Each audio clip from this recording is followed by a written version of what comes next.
I want to catch up with District 45 legislator. Senator Ron Sorvaag is here. Ron, how are you? I'm doing good, Scott. Thank you. Good to see you.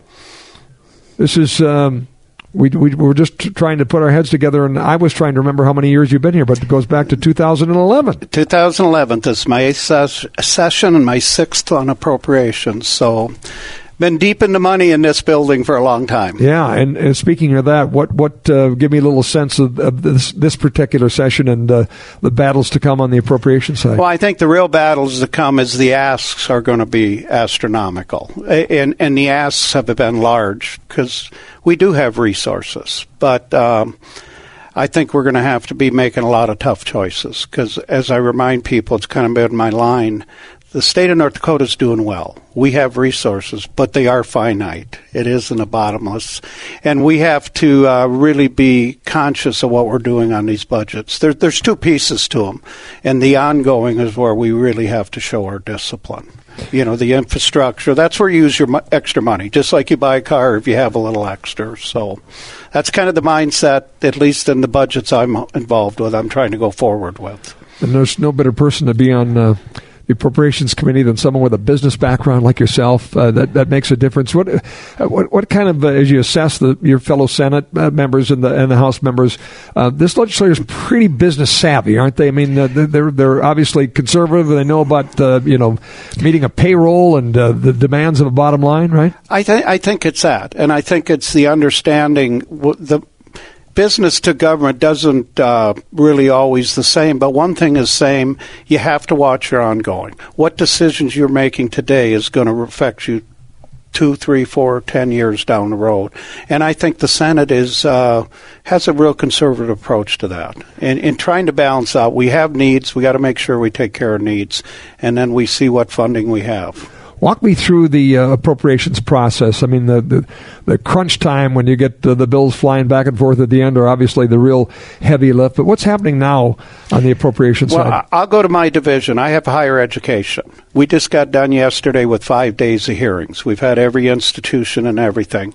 And we've done that Industrial Commission, which is a large one. It's got Department of Mineral Resources, Bank of North Dakota, all those budgets in it. So we've just been hearing all the requests and all that. So now the process is we go in and go deep dive and see where we can meet requests, where we can. And each side's doing that. We split the budgets in half. We cross them over. And then, April is when we gets down to the nitty-gritty. We dot the I's, cross the T's, and at all the end of the day, we have to match it up in a pot of money. There's only, again, X amount of resources available. A couple of texts I want to ask you about here. One says, "Hey, Scott, great show. Please ask the legislators where we can go to see the bills being introduced."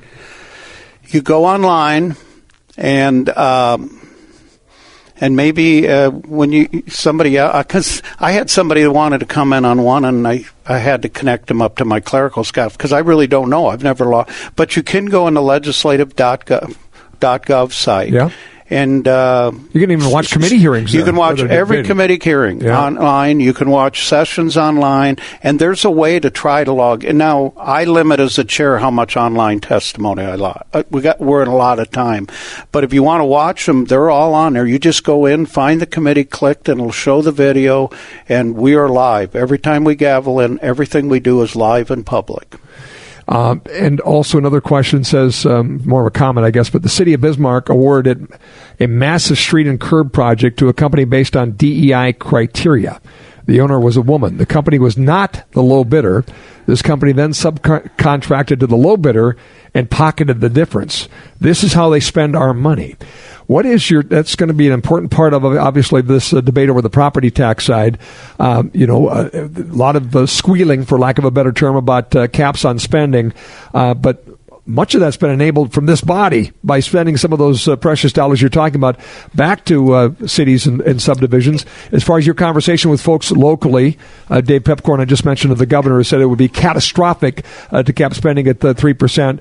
You're hearing this example from Bismarck, but there's others out there on how they are spending. Is it time for a cap? I think there has to be a cap of some nature. Now, caps can vary on how they're set up. I think the real, and I understand their concerns. I was a local park commissioner for years.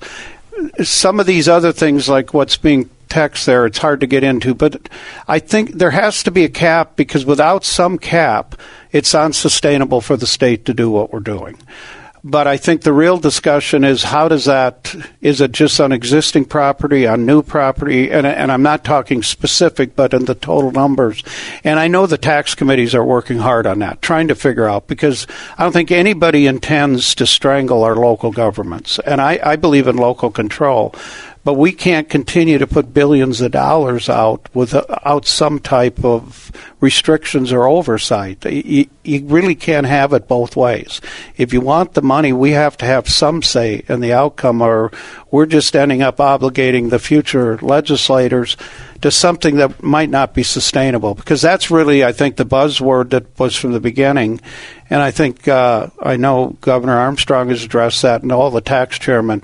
What we do is got to be sustainable. And if we don't put some caps, some controls in it, I'm not really sure how that's going to work out long term. By the way, I did find a click. If you just go to the North Dakota legislature and just in your search engine, a tool come up from the website Ron was talking about with the legislative bill tracking system. So in addition to watching the calendars on there, everything you need to know is right there. It's easy to find. It is the most citizen-friendly legislature I've ever seen in my life. And we always sound dumb, but I never go in that way. But I know it's all available, because there's people, Industrial Commission, I don't know what it was this time, but a couple sessions ago when we had it online, we had up to 350 people watching a committee hearing. So people are tuning in, and I'm glad they're there. I want them watching what we're doing. Yeah, our process is open, and we're accountable, and I think the opportunity is there if people want to engage. I want to ask you a little bit about the revenue side of your work on the Appropriations Committee.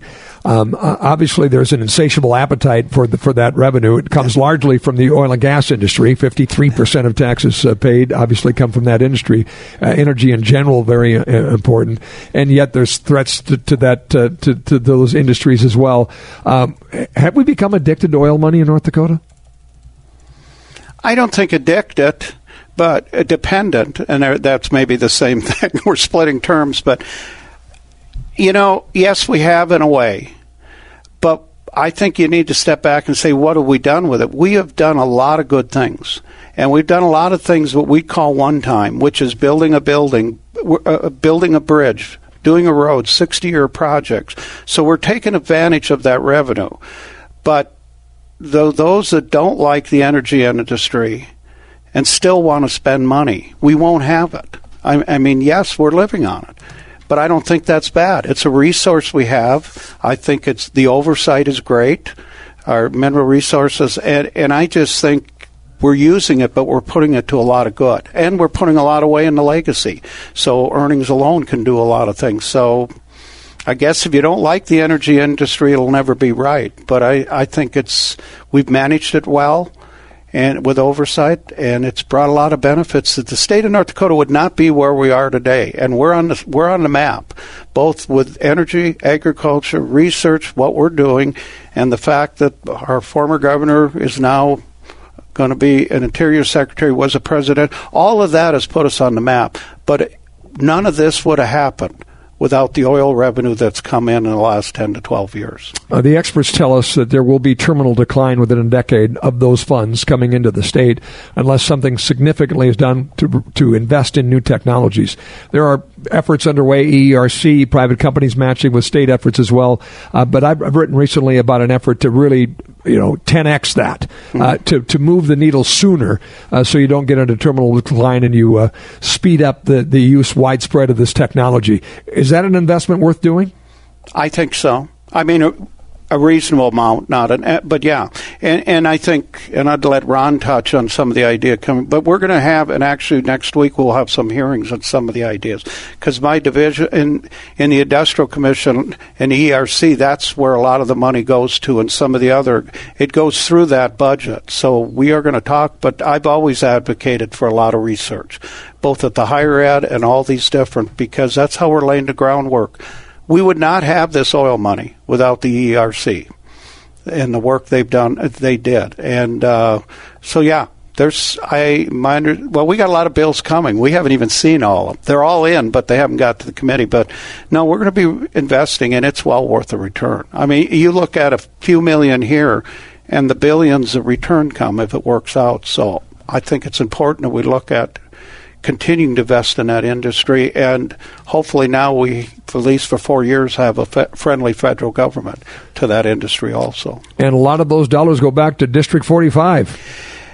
As well as the other 46 or whatever there is. So, absolutely. Every student being educated, everybody going to higher ed, everything we're doing, 50% coming from the states coming because of the oil industry.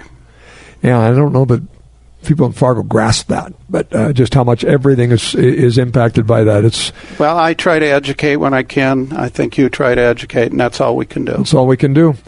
Chair of the Appropriations, Education, and Environment Division, our friend Ron Sorvaag, who is District 45 legislator, Republican from Fargo. Thank you, sir. Thank you, Scott.